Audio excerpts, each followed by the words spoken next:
témoignage d'un pasteur du Nigeria qui s'appelle Michael Sambo. Il était mort et après il est ressuscité des morts. Dieu l'a ramené dans la vie, mais après l'avoir fait voir le paradis et le lieu de tourment. Il a vu des gens dans le paradis, il a vu des gens, surtout ce qui m'a choqué encore, ce pasteur a vu des pasteurs dans le feu, les évangélistes dans le feu, les servants de Dieu dans le feu. Et l'Éternel a permis que ces gens-là qui étaient en train de brûler dans le feu puissent expliquer à ce pasteur pourquoi ils se sont retrouvés dans le feu. Mais ça, c'était beaucoup de choses. Mais ce qui a attiré mon attention, c'était lorsque il a vu une servante de Dieu, que lui, il croyait être dans le paradis. Il voit cette servante de Dieu dans le feu. Il était mort dans leur église. Mais la servante de Dieu disait ceci.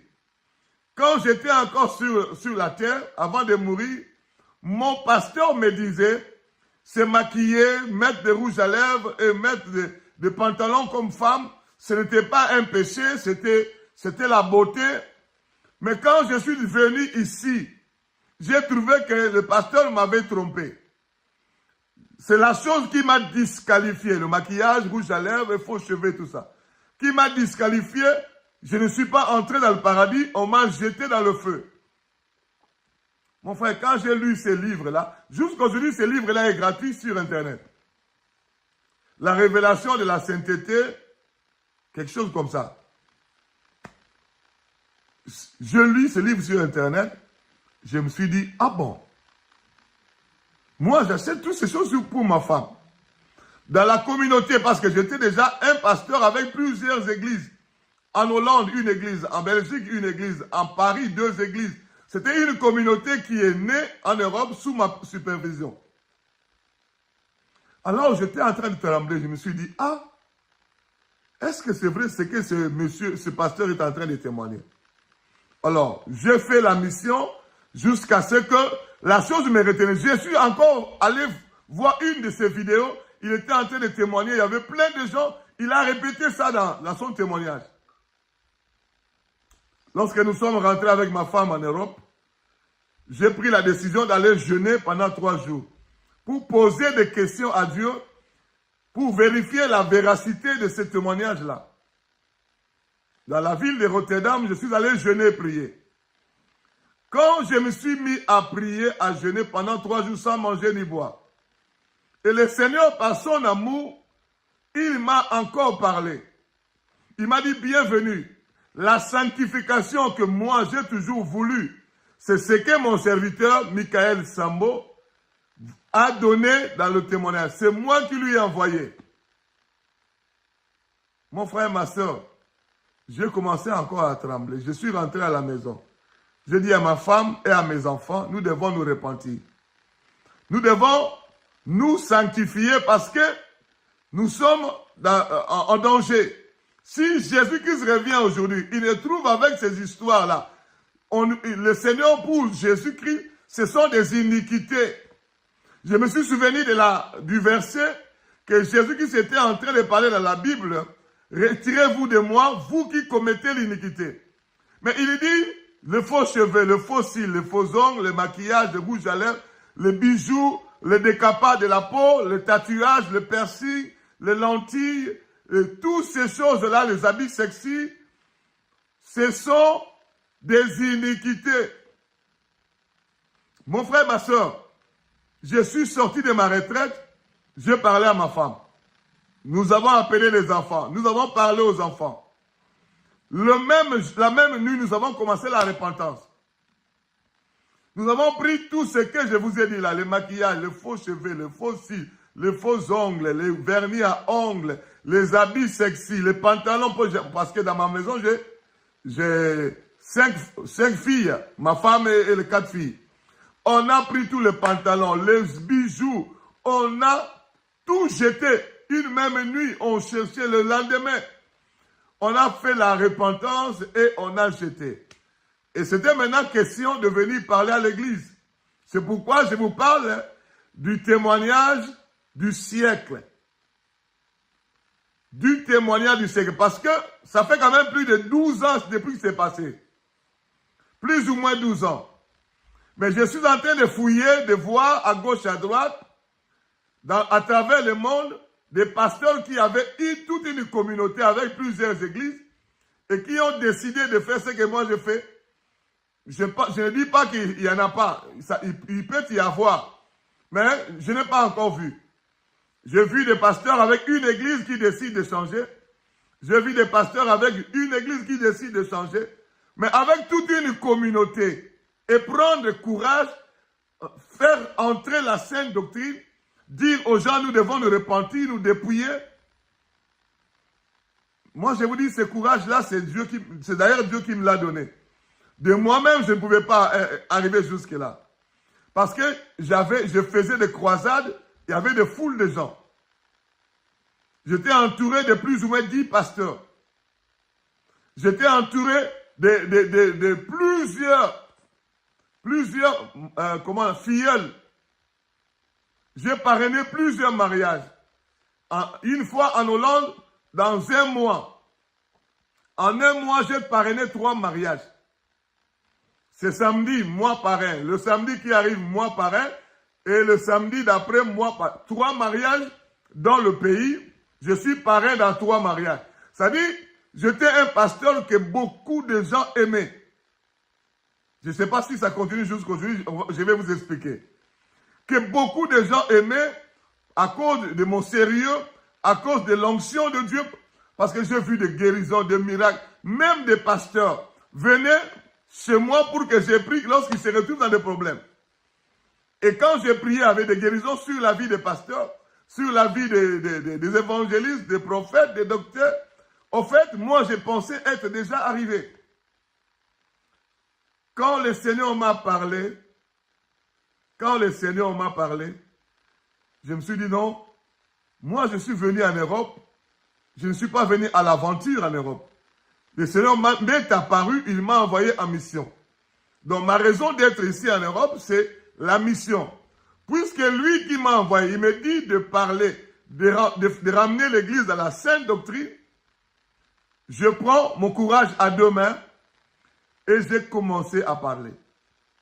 J'ai rassemblé les serviteurs, j'ai commencé à parler. Je suis allé en France, j'ai rassemblé les 2 églises, j'ai commencé à parler. Mon frère, la guerre mondiale a commencé. C'était la guerre mondiale. Il y a des gens qui se sont fâchés comme pas possible. Je les ai dit, nous devons nous repentir parce que Jésus-Christ revient bientôt. Les faux cheveux que nous mettons là, ce sont des iniquités. Les faux cils que nous mettons, ce sont des iniquités. Les faux ongles, ça aussi, ce sont des iniquités. Les maquillages, le rouge à lèvres, les lentilles, les bijoux, les habits sexy, ce sont des choses qui vont nous disqualifier à la porte du ciel parce que ce sont des iniquités. Les hauts talons, ce sont des iniquités. J'ai commencé à bombarder. Nous devons chacun rentrer à lui-même, s'examiner. Si tu es dans le mensonge, examine-toi. Si tu es dans le concubinage, tu vis dans l'impudicité, nous devons nous repentir. Je parlais de beaucoup de choses pour amener les gens à la repentance. Je me souviens à l'époque, j'ai fait 40 jours de jeûne de repentance. 40 jours. Avec un thème, se repentir pour régner. Pendant 40 jours. Jour pour jour, matin, midi, soir, on s'est repenté, on s'est dépouillé des œuvres de ténèbres, on a enlevé tous ces accessoires de Jézabel, de la reine des côtes. Mon frère, sur 100% de membres de la communauté, je n'ai réussi à convaincre plus ou moins 10%. Et les 90%, d'autres se sont fâchés, ils sont partis.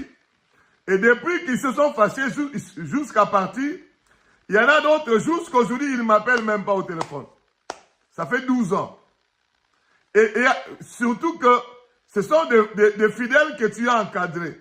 Il y en a des gens que tu as sur qui tu as prié pour des guérisons, pour des miracles, pour des délivrances, pour des restaurations. Il y en a, je les ai baptisés. Il y en a, on a tout fait. Il y en a, j'ai été même parrain dans leur mariage. J'ai béni leur mariage. ils sont partis sans mot dire. Fâchés, il y avait des insultes, il y avait des critiques. Certains d'autres ont dit non, peut-être il est allé dans la magie. C'est peut-être la magie. C'est pas normal. Comment il peut dire aux gens de vivre sans le maquillage? Comment il peut dire aux gens de vivre sans le fossile? Comment il peut dire aux gens, quel Dieu qui lui a dit ça? Non, on ne pense pas que c'est Dieu. On pense qu'il a fabriqué ça. Ou bien c'est la magie, ou bien des réunions se faisaient dans chaque maison, dans chaque ville. Et j'ai commencé à perdre de fidèles, à perdre les amis pasteurs, à perdre les enfants pasteurs. Il y en a qui sont partis sans maudire. Il y en a qui sont venus me dire, pasteur, le Seigneur m'a dit d'aller commencer une autre œuvre dans une autre vision. Je dis, gloire à Dieu. Vous pouvez y aller. Il y en a qui n'ont même pas parlé, ils sont partis. Il y en a même qui sont venus réclamer les instruments qu'ils ont achetés pour l'église. Donc, pasteur bienvenu, il est allé dans la fausseté.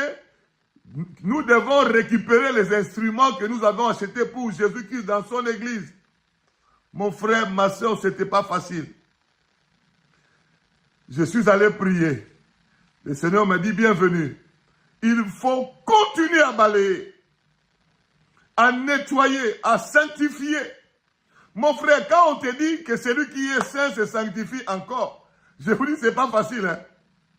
S'il faut se sanctifier comme le veut le Seigneur, ce n'est pas facile.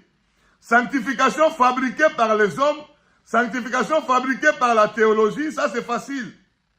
Mais sanctification totale de l'âme, de l'esprit et du corps, comme la Bible nous dit dans 1 Thessaloniciens, chapitre 5, verset 23, là c'est pas facile. C'est un message qui n'est pas aimé par la majorité des chrétiens. Moi, j'avais 100% de chrétiens autour de moi. Quand j'ai apporté ce message de la sanctification totale, le message du dépouillement, 90% est parti. Et je suis resté avec 10%. Et ces 10%-là encore, quelques temps après, il y avait des gens qui partaient encore. Mon frère, je suis allé en retraite demander au Seigneur, qu'est-ce qu'il faut faire? Il me dit, bienvenue. Continue comme ça. Jusqu'au jour où le Seigneur, j'étais toujours en retraite, en prière. Il me dit, bienvenue, maintenant je vais te... Puisque tu as accepté, tu n'as pas eu honte, tu n'as pas eu peur, tu as pris ton courage pour prêcher la sainte doctrine, la vérité, le message de la sanctification totale, le message du dépouillement. Puisque tu as eu le courage, maintenant je vais t'ouvrir les révélations. En 2014, j'étais en train de dormir. Le Seigneur m'a pris dans une vision. Nous sommes allés avec lui sur une colline. Il me fait voir, bienvenue, regarde en bas. Je regardais, je vis des maisons, juste des maisons. Et il lui dit, il faut bien regarder. Quand j'ai ouvert bien les yeux, j'ai vu un géant démon devant la porte de cette maison-là. Il y avait plusieurs maisons. Et je voyais des femmes venir entrer dans cette maison. Dans ces maisons-là. Et le premier groupe, c'était des femmes païennes. Elles sont entrées et ensuite elles sont sorties. Et il y avait un deuxième groupe, c'était des femmes chrétiennes. Elles sont entrées, elles sont sorties. Mais avant d'entrer dans ces maisons-là, ces géants démons écrivaient leur nom. Dans une sorte de registre. Il a enregistré leur nom. Mais quand je voyais ces femmes sortir de ces maisons, le Seigneur me dit, bienvenue, tu vois ces femmes-là, quand elles sortent de ces maisons-là, elles sont transformées en sirènes des eaux. Mon frère, écoutez-moi très bien. Ce témoignage, j'ai écrit ça dans le livre-là. Dans ce livre-là. Si tu as besoin de ça, je t'envoie en format PDF, en audio, en vidéo, en papier. C'est possible aussi. C'est gratuit. Le Seigneur m'a dit d'écrire et de donner gratuitement. Mon frère, il me dit, quand les femmes entrent dans ces maisons-là, elles sont transformées en sirènes des eaux. Mais moi maintenant, j'observais les femmes là, qui sortaient de ces maisons-là. Je vis trois choses changer en elles. Le regard de ces femmes était changé en regard de séduction. Deuxième chose, la démarche. La démarche était changée en démarche de séduction. Et la troisième chose, c'était l'habillement de ces femmes en sortant de ces maisons-là, était transformé en habillement sexy. Et aussi, je voyais ces femmes, après avoir sorti de ces maisons-là, on les affectait chez une femme, une autre femme. Dans la vision, on l'appelait une sirène mère supérieure.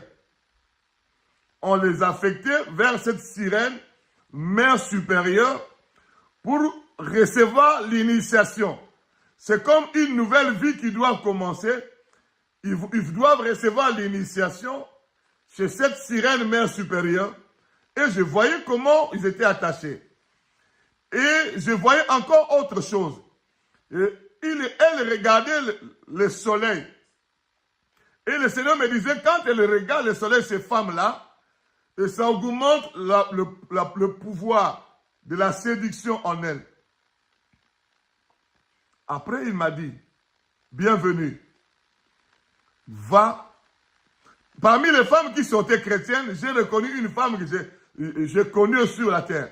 J'ai reconnu une femme qui avait ses filles aussi. Elle était dans ces maisons-là avec ses filles. Le Seigneur me dit, va informer ces femmes. Ça, c'est un. De deux, va les aider à sortir de ces choses par la délivrance. Et c'était la fin de la vision. Là, je suis encore sorti de ma vision. J'ai annoncé à tout le monde. Voilà la vision que le Seigneur m'a fait voir. Les femmes païennes ou chrétiennes et chrétiennes entrent dans des maisons, quand elles sortent, elles sont transformées en sirènes des eaux. Mais quand j'ai regardé ces femmes-là, elles n'avaient pas la morphologie des côté inférieur poisson. Non, elles avaient la même morphologie, mais j'ai compris que l'esprit de sirène était entré en elles. Et qu'est-ce qui s'était passé? C'était un vendredi pour aller vers samedi. J'ai rencontré les frères et sœurs en Christ, je les ai témoignés. Et le dimanche qui a suivi, j'avais un programme de délivrance. En Hollande, dans la ville de Rotterdam. Je suis allé prier pour une sœur qui avait besoin de la délivrance. Quand j'ai prié, il y avait des maris de nuit, des femmes de nuit, il y avait des sorciers qui sont sortis. Mais quand je suis arrivé dans la rubrique de prier pour le faux cheveux, parce qu'on connaissait que c'était un péché. Le faux cheveux, le maquillage, le rouge à lèvres, le faux cils, les faux ongles, tout ça. Mon frère, j'ai pris pour les faux cheveux. Il y a une sirène qui se manifeste en sirène de faux cheveux. J'ai pris pour le faux cils. Une autre sirène se manifeste, sirène de faux cils. J'ai prié pour les faux ongles. Une autre sirène s'est manifestée, sirène de faux ongles. J'ai prié pour les lentilles parce qu'elle appliquait aussi les lentilles. Une autre sirène s'est manifestée, sirène de lentilles. Quand j'ai prié pour le vernis à l'ongle, une autre sirène s'est manifestée, sirène de vernis à l'ongle. Quand j'ai prié pour le piercing, une autre sirène des os s'est manifestée, sirène à charge de piercing. Mon frère, ma soeur, au total, 12 sirènes se sont manifestées. Je les ai chassées. La veille, le Seigneur m'a dit, quand les femmes entrent dans ces maisons-là, elles sont transformées en sirènes des eaux. Mais moi, j'avais compris qu'elles reçoivent plutôt l'esprit des sirènes des eaux et elles commencent maintenant à vivre comme sirènes des eaux. Et le lendemain, j'ai pris pour une sœur 12. Après 3 jours, j'ai pris pour une femme d'un pasteur plus de 15 sirènes. Après 3 jours, j'ai pris pour une autre sœur plus de dizaines de sirènes. Après, j'ai prié. Aujourd'hui, ça fait 12 ans que j'ai pris. Et dans ces 12 ans-là, des centaines et des centaines de cas de délivrance. Après, je me suis dit, mais cette histoire, c'est réellement le Seigneur qui m'a parlé.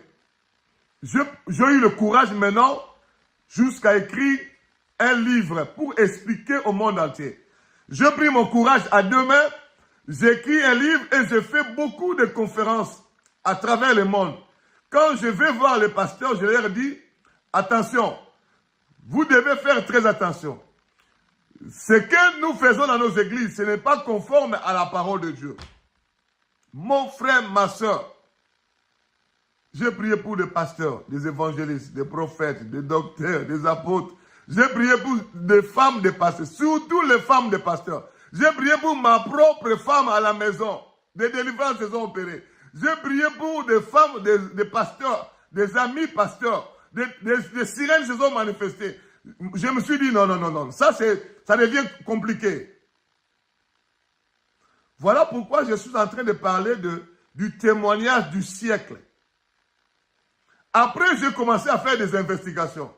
J'ai commencé à fouiller. Je suis allé découvrir d'autres pasteurs qui ont connu cela bien avant moi. Il y en a qui ont connu cela 20 ans avant moi, 40 ans avant moi. Il y en a qui ont connu cela 10 ans avant moi. Moi, il y a à peine 12 ans que j'ai connu ça. Mais ces pasteurs-là ne sont pas nombreux. Les pasteurs qui admettent plutôt que les femmes puissent mettre toutes ces choses de sirène, ils sont légion. Les pasteurs qui disent aux chrétiens de se séparer de ces choses, ils sont très peu. Mais ils sont quand même partout dans chaque pays. Que le Seigneur a révélé. Et puis je commence à voir un pasteur au Gabon, un pasteur en Abidjan, un pasteur au Togo, un pasteur au Burkina Faso, un autre pasteur à ceci. Même les Blancs, j'ai même vu des Américains qui prêchent ces choses. J'ai même vu des Asiatiques qui prêchent ces choses, des Brésiliens qui prêchent ces choses que Dieu a révélées. Actuellement, il y en a tellement, si vous allez sur Internet, il y a des pasteurs qui prêchent cela de partout. Pourquoi? Parce que Jésus-Christ est en train de préparer son église. Il n'y a que la sanctification qui nous qualifie pour le ciel. Mon frère, j'ai pris mon courage, j'ai commencé à faire des conférences. Je suis allé d'abord faire des émissions dans les radios, dans les télévisions, sur Internet. Je fais des émissions, je fais des interviews. J'ai parlé aux gens, faites attention. Jésus-Christ est en train de revenir. Le saint doit se sanctifier encore. Mais tout ce que nous mettons sur nos corps là, ça ne nous sanctifie pas. Ça nous suit. Il y a des esprits de sirène derrière. Je commençais à parler. Au moment où je suis en train de parler, le monde entier a déjà écouté la parole, la voix du pasteur bienvenu. Je reçois des appels dans le monde entier. Les gens qui veulent confesser leurs péchés, se repentir pour se préparer pour le ciel. Je reçois des messages, des appels sur mon Facebook, sur mon YouTube, sur tous les réseaux sociaux. Les gens m'écrivent de partout. Mon frère, ma soeur. Mais le grand souci que j'ai dans mon cœur, c'est quoi? Tous ces gens-là qui sont partis. Mon frère, il y a des gens qui ont dit, non, pasteur, moi, je ne vais pas croire à ce que tu dis. Sinon, si Dieu me confirme moi-même. Il y avait aussi cette catégorie de gens. Ils sont allés prier. Il y en a qui ont prié. Ils sont revenus, une dizaine de personnes. Ils sont revenus pour me dire, pasteur, bienvenue. Ce que tu dis est vrai. Moi aussi, Dieu m'a révélé. Moi aussi, Dieu m'a parlé. Moi, il n'y a personne qui est allé prier et qui est revenu me dire, Dieu m'a dit que ce n'est pas ça. Personne. Tous ceux qui sont allés prier pour demander à Dieu, ils sont revenus avec des messages. Dieu m'a confirmé que ce que tu enseignes, c'est réellement ce que le Saint-Esprit est en train d'enseigner pour amener les saints à se sanctifier encore. Mais le problème, c'est quoi? Parmi ces dizaines de personnes qui sont allées prier et qui ont reçu des révélations comme quoi nous devons nous sanctifier encore en enlevant tous ces accessoires de démons dans nos corps qui transforment la femme en sirène des eaux. Ils sont revenus avec des messages. Il y en a, après avoir été convaincus par Dieu, ils sont revenus faire semblant de prier. Après, ils ont encore fui. Ils sont encore partis vers Jézabel. Mon frère, ma soeur, je vous dis, ce n'est pas facile. C'est pourquoi hier, on nous a parlé de 3 choses que le diable fait pour nous empêcher de nous sanctifier encore. Il envoie l'apostasie. Le vent de l'apostasie. Ce vent-là pousse les gens d'abandonner la vérité. Quelqu'un qui a écouté l'enseignement de Dieu par ma bouche, et il est allé prier le Seigneur par le Saint-Esprit, lui a encore confirmé la vérité. Mais ils ont quand même abandonné la vérité par la suite. Ça, c'est le vent de l'apostasie. J'ai un ami pasteur qui m'a dit, pasteur, bienvenue. Je suis allé prier, Dieu m'a confirmé que ce que tu dis là est vrai. Ce que tu dis est vrai.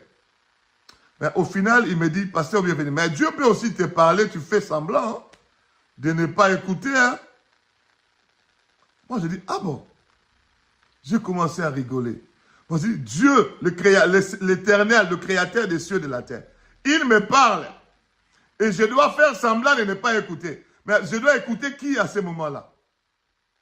Il me dit, si tu ne vois pas que tu es resté seul, isolé dans ton coin. Tout le monde ne veut plus s'approcher de toi. Moi, je lui ai posé la question, qui te dit que ça m'embête de rester seul? Qui te dit que je suis embêté le fait de rester seul dans mon coin?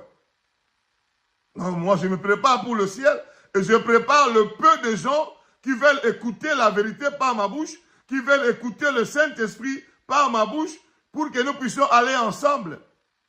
Lui-même, Jésus qui s'est venu sur la terre, il n'a pas convaincu tout le monde. Il est Dieu, mais il n'a pas convaincu tout le monde. Il y en a qui voulaient le lapider. Il y en a qui ont dit, tu as un démon. Il y en a qui ont dit, tu chasses les démons par Belzébul. Lui-même, l'Éternel. À combien plus forte raison, moi, un homme? Ça dit, moi, je sais que les brebis entendront la voix du Seigneur et ils suivront. Si quelqu'un écoute la parole, mais il ne suit pas, peut-être que la personne n'est pas brebis. Parce que la Bible dit, mes brebis entendent ma voix et ils me suivent. Si quelqu'un est réellement brebis du Seigneur, il ne dira pas n'importe quoi. Il ira se mettre à genoux, demander à son Seigneur, est-ce que c'est toi qui parles par la bouche de cet homme? Mon frère, ma soeur, aujourd'hui, je suis en train de compter les âmes gagnées à travers le monde. Vous savez, il y a des gens qui m'écrivent, pasteur, je suis ton fils, je te suis depuis longtemps. De partout. On m'écrit de partout. Les âmes que nous avons gagnées maintenant, là, que nous sommes de la Sainte Doctrine, c'est en plus grand nombre que ceux qui sont partis. Et ceux qui sont partis, s'ils sont réellement des brebis, ils vont retourner parce que le brebis ne finira toujours par écouter la voix du Seigneur. Alléluia. Ma prière est que ceux qui sont partis, si c'est réellement des brebis, qu'ils ne soient jamais à l'aise là où ils sont partis. Que le Seigneur, par le Saint-Esprit, les localise et les ramène dans la vérité. Mon frère, ma soeur, quand je me suis mis à prier, le Seigneur m'a dit, parce qu'à un moment je pleurais, hein, je faisais beaucoup de délivrances. Des fois même, je ne priais pas. Je parle avec quelqu'un au téléphone et la personne tombe là-bas. Ça m'est arrivé dans quel pays là? En Angleterre, une fois, ça m'est arrivé. En Grèce, une fois. En Irlande aussi. Je parle avec quelqu'un au téléphone, la personne est tombée. Bienvenue, tu ne vas pas nous laisser tranquille. Moi, c'est la sirène. Moi, à un moment, je regarde ma femme comme ça, je dis, mais c'est quoi? En fait, Dieu voulait vraiment me convaincre que ce que je suis en train de vivre là, c'est lui qui m'a mené sur ce chemin-là pour ramener les femmes dans la voie du Seigneur. Non seulement les femmes, les hommes aussi utilisent ces accessoires, des bijoux, des teintures sur les cheveux, le défrisage de cheveux, le décapage de la peau. Tout cela, ce sont des accessoires de Jézabel. Il y a des esprits de sirènes qui sont attachés aux faux cheveux, aux teintures sur cheveux, comment on appelle, au défrisage, aux lentilles, comment on appelle, au rasage des sourcils, aux bijoux, au piercing, rouge à lèvres, maquillage. Toutes ces choses appartiennent à la sirène des eaux, Jézabel, la reine des côtes et la reine des côtes. Toutes ces choses, quand tu mets ça dans ton corps, ça te met en communion avec des démons sirènes. Je vous rappelle que c'est Jésus-Christ qui m'a dit, lorsque les femmes entrent dans ces maisons-là, elles sont transformées en sirènes des eaux. C'est le Seigneur Jésus-Christ qui m'a dit sur la montagne, quand il m'enseignait sur ça. Je suis allé découvrir ces esprits-là bien après que le Seigneur m'ait expliqué dans la vision. Mon frère, ma soeur, une fois, il y a des pasteurs qui m'ont appelé aussi et ils ont essayé de prier sur leurs fidèles. Et je suis allé à Mbandaka, il y a un pasteur qui font de faux cheveux sur 100 églises dans le monde entier. Il y a plus de 90% d'églises se maquillent, mettent des choses de sirène. Ça veut dire quoi? Dans tous ces 90% d'églises, ils sont en train de bériser des sirènes. C'est comme, moi j'appelle ça, c'est comme une pisciculture. Vous connaissez pisciculture? Là où on élève des poissons. Des sirènes ont la partie, la queue de poisson. Alors, quand vous avez des femmes qui se maquillent, si ces femmes-là sont 50 dans l'église, vous êtes en train de berger des sirènes. C'est comme une sorte de pisciculture où des sirènes sont en train de danser dans cette église-là. Et c'est pourquoi vous voyez l'impudicité est devenue terrible dans les églises. L'impudicité dans les églises, n'en parlons pas. Les chantres entre eux, les protocoles entre eux, dans presque beaucoup d'églises. Pourquoi? Parce que quand les esprits de sirènes sont là, elles travaillent dans la séduction, elles travaillent dans l'impudicité, elles travaillent dans toutes ces choses-là. Chaque fois que j'enseigne comme ça, j'ai été menacé comme pas possible. Ils m'ont dit, toi, nous allons te tuer. Ils m'ont dit, une fois, partout j'ai fait les devants, des centaines de devants. Toi, bienvenue, tu as fait ces choses-là, nous avons gardé en secret. Pendant beaucoup d'années. Pourquoi tu as fait sortir? Maintenant, les gens ne veulent plus nous marcher avec nous à cause de toi. Moi, je leur dis, ce n'est pas bienvenu. C'est Jésus-Christ de Nazareth qui est en train de récupérer ses âmes qu'il a rachetées par son sang à la croix de Golgotha. Ce n'est pas bienvenu. Même si je ne veux pas dire ça, Jésus-Christ a ses autres serviteurs qu'il va envoyer.